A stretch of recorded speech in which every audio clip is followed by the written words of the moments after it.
Alright. Hello, citizens of the Nigelverse. It's Nigel here once again. Is the Bloodline storyline the greatest storyline in professional wrestling history? This has been a question that's been asked by a lot of people. And to be honest, this has been a question that's been asked for a little while now, as we've seen the Bloodline story go on and progress in WWE. But it's um, it's been asked even more so now that Jay Uso has also turned his back on the tribal chief, and aligned himself with Jimmy, producing yet another fantastic Bloodline segment and another fantastic Roman facial expression, just everything. And, the Bloodline story, the storyline that's been in the focal point of WWE for a while now. Oh, um, ever since Roman became Universal Champion back in 2020, and to see how it's evolved and progressed ever since that moment, through the feuds, through the twists and turns, through the ups and downs. It's been a phenomenal journey, and obviously this is a storyline that's going to end at some point, and it's a storyline that might end eventually, but it wouldn't surprise me if this goes down in history as the greatest storyline ever told, because of how fantastic it is. Why is that the case? As my light keeps going in and out, why is that the case? Let's talk about it. And I think I have it boiled down to about three main reasons as to why the Bloodline storyline may be considered the greatest pro wrestling storyline in history. And honestly, if it's not the best, it's definitely at least in, I'd say, the top five, because of how phenomenal it has been. And like I said, I've boiled it down to three main reasons. The first being all the people involved. Every single person mainly involved in the Bloodline storyline, no matter how long for, or no matter how small and or insignificant they might seem in the grander scheme of things, everyone has played their part and played their part to perfection. Roman, and of course, being the main bad guy,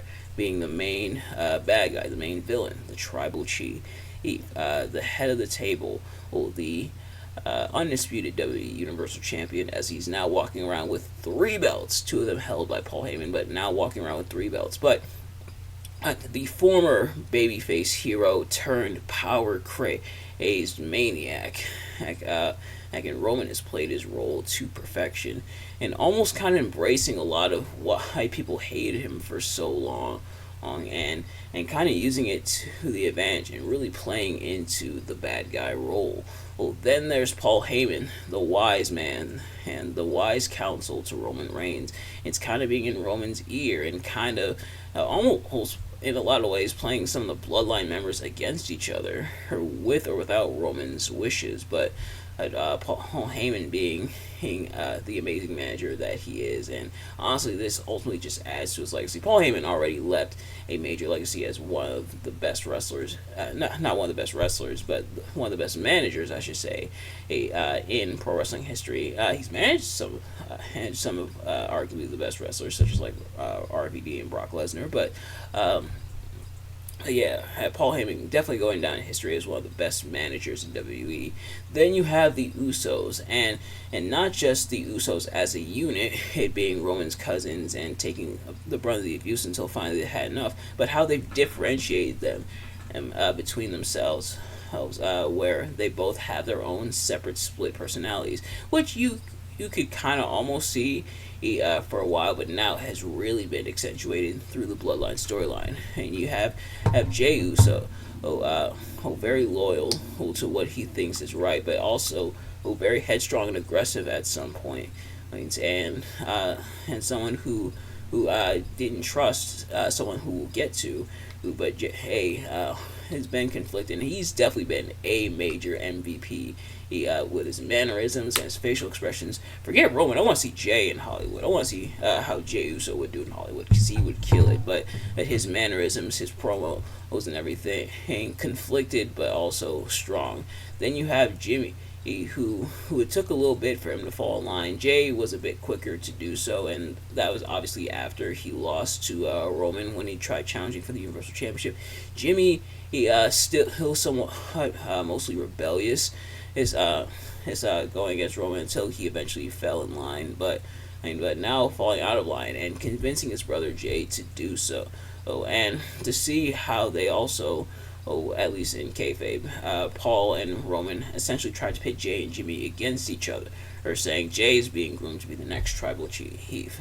And Jimmy's been jealous of that, trying to paint that narrative and somewhat alluding to it, but ultimately Jay's still siding with Jimmy, unless this is a blindside, in which case that'd be another wrinkle to the story. But then you have Solo Sikoa, the enforcer, or the silent but deadly type where he doesn't say a lot, but he doesn't need to. He's obviously spoken and everything, but doesn't say a lot, but doesn't need to, because he's an absolute powerhouse, a beast in the ring, and the Usos' younger brother. So that dynamic also coming into play with Solo being firmly unwaveringly loyal to the tribal chief, even to the point where he will attack his own brother, or is when they disrespect the tribal chief and attack the tribal chief. Solo, of course, the problem solver. Then you have Sami Zayn, who was the honorary Uso until he realized just how messed up Roman had become, and eventually he, in a way, compelling Jay and Jimmy to eventually turn on Roman and to finally stand up for themselves, the same way Sami Zayn had stood up for himself. But Sami Zayn, in being entrenched in the bloodline, and aligning himself with the bloodline, feeling he found a family until Roman's abuse became apparent, and then Sami Zayn pieced out of there. Then you have Kevin Owens, who of course feuding with the bloodline the entire time, but had also helped bring Sami Zayn back to the light. Even when Sami turned on him, Kevin bringing Sami back to light, and now Sami doing the same for the Uso. So just every piece that's moving about, every piece that's moving, every moving part to the storyline is really what made the storyline so fantastic and successful, to the point where you want to tune in to see how these characters interact with each other. And of course, like I mentioned, Jay not fully trusting a Sami, but now realizing Sami was right, that Roman really was a monster. Or so that dynamic as well. Just all these dynamics introduced. It would almost be too convoluted if it was any other storyline, but these guys involved have made it work. It helps that most of them, aside from obviously Sami and Kevin, are all and Paul are all like family and related. So there's that helps with the chemistry, but. The chemistry between everyone involved is what really helps bring this to the forefront, and the way that the characters kind of ping off of each other, or for good and for bad, and that is in terms of kayfabe. The good moments they've had with each other, where they're supporting each other, and the bad moments where they fought against each other, or all those. But then the second thing that makes this such a compelling storyline is all the twists and turns that it's taking. You can some stuff you might have seen coming, but the way it's done feels so satisfying.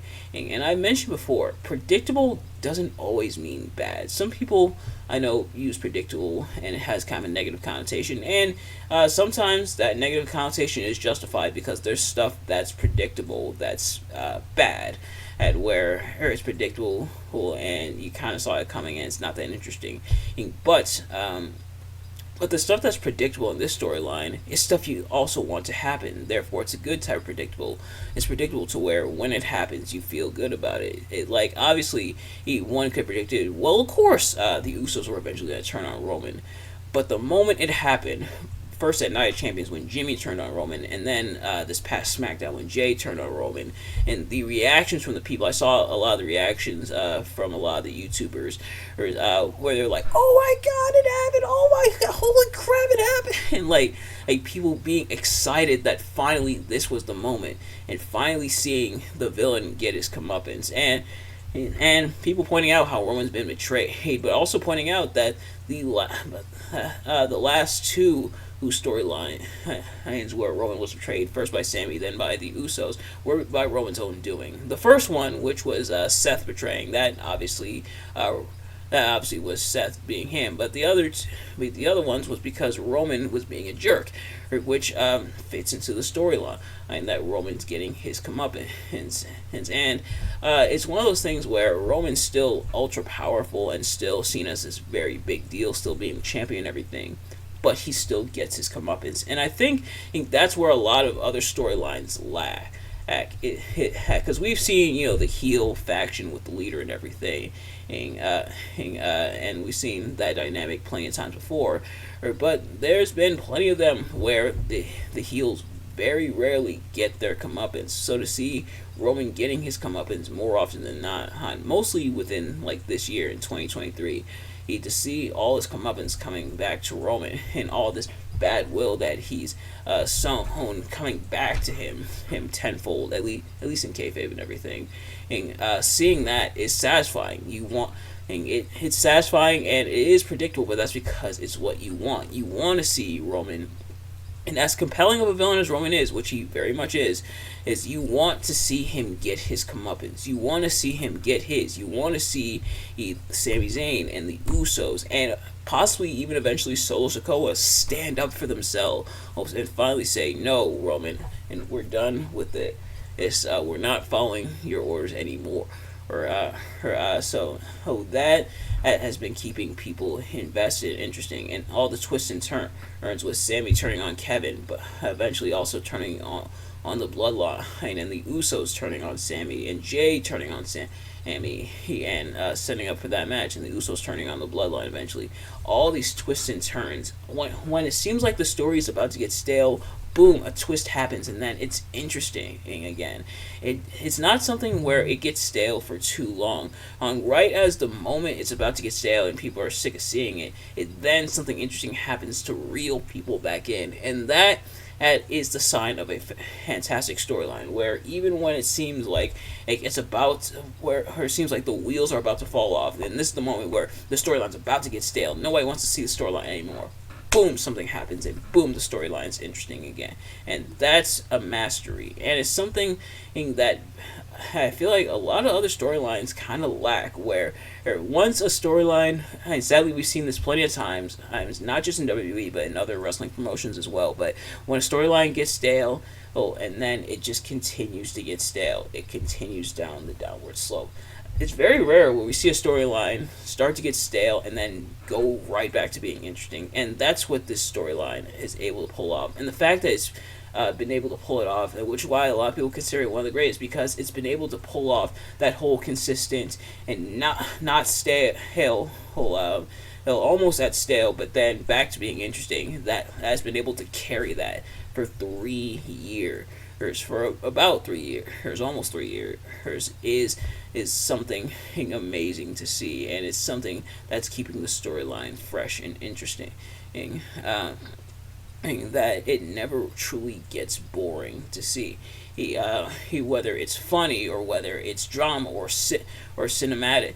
A lot of people compare this to cinema, very much like a movie, and you definitely can see it. Like seeing how the storylines unfolded, it's to the point where it never truly gets too boring, and where it never truly gets uninteresting is fantastic to see.